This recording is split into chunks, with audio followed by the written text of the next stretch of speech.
Alright, what's up guys? My name is Zach, and today I am answering your guys' questions that you guys left me a couple weeks ago. So if you want to submit your own questions, just as long as you're a subscriber of the channel, hit that bell notification because I will just randomly, whenever I feel like it, I'll upload a video that says, hey, ask me questions. It'll be a minute long. I take all the comments from that video, and then I delete the video, usually within an hour or two, or whenever I have a sufficient amount of questions to make a video with. So keep your eyes peeled on the channel for your next opportunity to do so. But today I'm answering those questions that you guys did leave me, and so I'm super excited to jump right into them. I have them here on my mobile telly. First one is from Vitali. He says, where do you see yourself in 5 years? Hopefully doing the same thing. Ideally, I will be in a different house and maybe have a little bit more money, maybe a different car, maybe something, but I want to do the same thing. I really enjoy what I do. I just want to grow it bigger. I want to review more cars. I want to review more interesting cars, review them in cooler places, make the videos better. I'm always looking for feedback with my reviews. I'm always trying to make them better. You guys have really been enjoying the small segments that I do of like a POV where I put the camera either up above me or wear it on my head or something to actually sort of show all the controls. And that's a recent addition. And so hopefully I'll start getting comments of people wanting more and different things. And I'll make the videos better and better until they're the best that they can be. Midnight Oil MFG says, do you have any desire to build a track car one day, whether it be drag, drift, time attack, etc., or do you mainly just like street cars? I would love to build a track car. I have ideas for track cars all the time. I would love to gut a Miata and race and spec Miata. I would love to build a drift car. I would love to do all this stuff. And it's really just going to come down to time and money. And if I can monetize that. Because that's the hard thing, is that my hobby has now turned into my work. And so having those mixed together, it's a real weird headspace to be in when working on cars, because anytime I'm around cars, even not filming, I don't have my camera with me or whatever, I'm like, how can I make this into a video? How can I make this interesting? How can I show people this? And so it would really just come down to if you guys would want to see track cars and if that's actually an avenue that would be profitable and something I could sustain on the channel. I'd love to build something like that. But the answer is yes. I do want to get at least more seat time out on track. I've gotten a couple little tastes and they've definitely been awesome. Next up is from V Sparky. And they ask, I have a 12A. Should I engine swap to a 13B? Meaning rotary engines, I assume, in a first gen RX-7. It's all personal preference. Here's my reason why I swapped to a 13B. Parts are easier to find than on a 12A.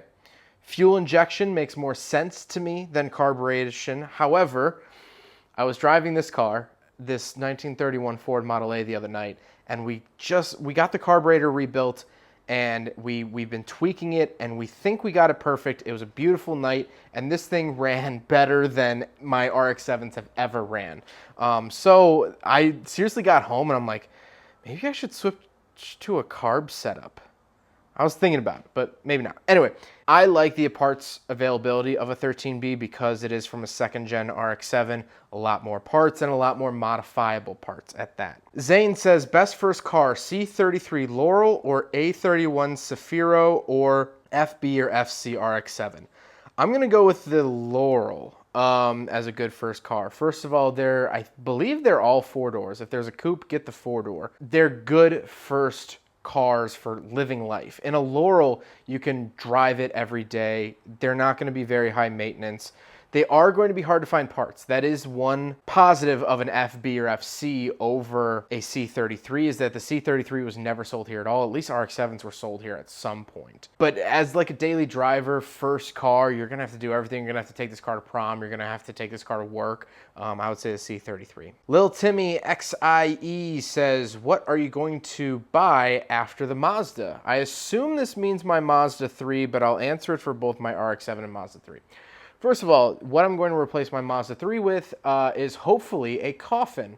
I don't plan on ever really getting rid of my Mazda 3 unless something happens to it. And I'd probably honestly get another Mazda. I think my daily driver will always be a Mazda, probably until I bite the dust, which is hopefully a long way away. But I heard some news recently that Mazda has some fun cars planned, so maybe something like that. In terms of project car, I hope to always keep my RX-7 or keep an RX-7, but I would like to venture into air-cooled cars. I think would be either my next step or something other that is Mazda related, because I really love Mazdas. The Sock Monkey asks, what is the absolute worst car you've ever reviewed? Worst car I've ever reviewed. I still go back to, I think, the Shelby Mustang GT500 from the mid-2000s. It just didn't live up to the hype. It was so opposite of living up to the hype. That's the thing that people always ask me, or they'll always say, what's the worst car you've ever reviewed? And they assume that I'll think like, oh, like I recently just did a Kia Forte, a base model or near base model Kia Forte. I don't know if that video will be up by the time this video comes out. If not, it's coming. If it is out, enjoy. People always say, oh, wouldn't that be the worst car? And no, Kia Fortes serve a very important purpose in the market. They're very important cars, and they're good cars at that. The worst cars I review are cars that I have such high hopes for, and they just don't even live up anywhere near it. And the Shelby GT500 from the mid-2000s, that's the first one that comes to mind. Not too many other terrible cars. Austin asks, what is your absolute dream car to review and your dream place to review the car? Dream review always changes. You know, I think the end-all be-all would be a Lamborghini Murcielago, just because I had so many posters and toy versions, and it was the only car I used in Need for Speed Hot Pursuit 2, and just all of this. I think my whole life has been sort of going towards that car, at least until I got into my teenage years. Then I started loving so many different cars, but the Murcielago was always there. Dream place to review, that is a very good question. Honestly, just anywhere scenic, up in the mountains. I've done a couple mountain reviews and they've always been my favorite. On a racetrack, it would be cool to review something there. And then honestly, abroad. I'm trying to plan a trip to go abroad and review some cars in Europe, and it's gonna be very, very tricky, but I'd like to do that. Family Cruisin' said, what's the fastest car you ever reviewed? I think it was actually this morning, which is a Tesla Model Y Performance. I think it's 0 to 60 in 3.1. However, I did drive a 1,000 horsepower Hellcat. I actually drove another Hellcat today in manual. I've driven some high horsepower cars that don't have like official 0 to 60 times, so it's hard to say. But definitely the new Teslas, man, they put you back in your seat. It feels unreal. Next up, Isaac says, when are you coming to Southern California to review cars? Hopefully soon. I'd like to in the next year or so, but you know, depending on health stuff and CDC, and because no matter where you lean with mask stuff or vaccines or whatever, the CDC can yell at me for working in conditions that are not appropriate to them. So no matter what I believe in or what anyone else believes. So as long as everything goes well, hopefully in the next year, I'll be in Southern California for an extended period of time. I'm probably gonna be there later this year, and if you see a video about that, don't fret. I'm probably only there for like a day.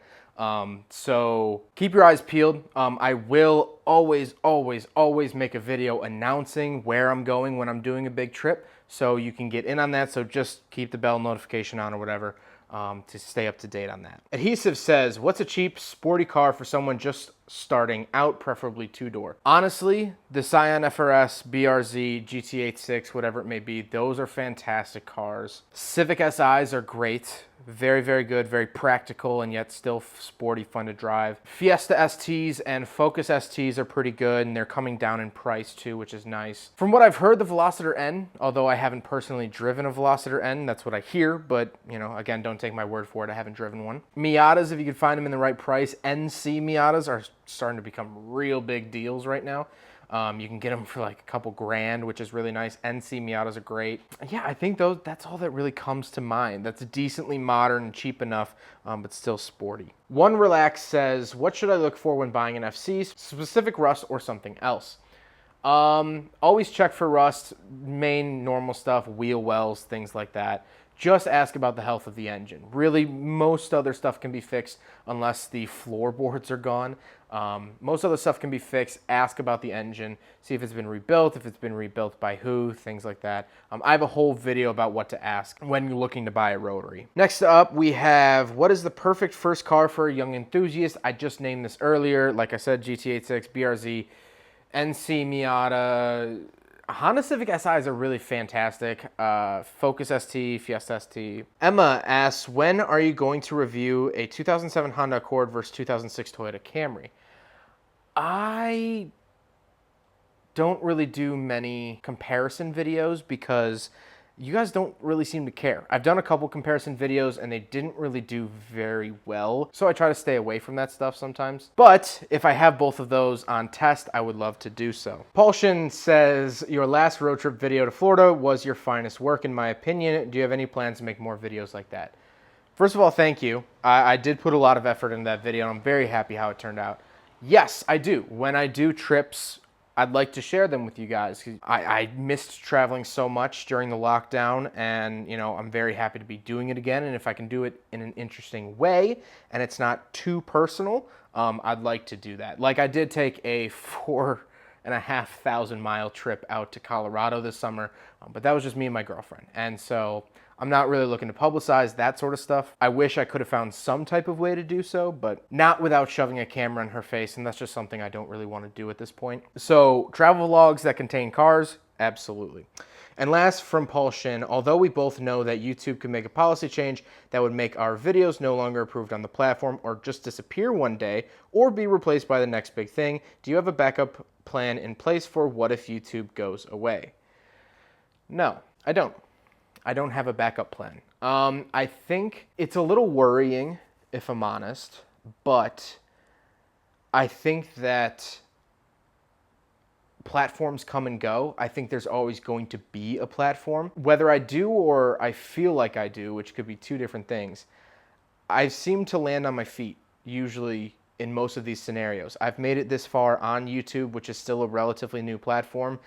If everything completely jumps ship, YouTube closes down, I'll pack my bags and join the next one doing car things. There's always going to be a market for cars. I don't think cars are really going away, no matter the self-driving or anything like that. I think there's always going to be a interest or love for classic cars. I think even normal cars, unless there gets to a point where there's only ever one car being made and everyone buys the exact same car, I think there's going to be a need for auto journalists. Even if there's two of them, I can compare them. I can contrast them. I can buy one for $500 and drive it to Mississippi. So I don't really have a backup plan because I don't like putting energy into a backup plan because I feel like that's one of those manifest things where when you have a backup plan, it's easy to resort to, and I think it kind of keeps a fire under me of I don't have a safety net. I have to do this as best I can, as hard as I can, and if it fails, we'll cross that bridge when we get to it. So I hope you guys enjoyed this video. Keep an eye out for the next answering questions video. I'm super excited to film it and hear more from you guys. But I hope you guys enjoyed it. Don't forget to rate the video, comment on the video, and subscribe if you really liked it. Take care, guys.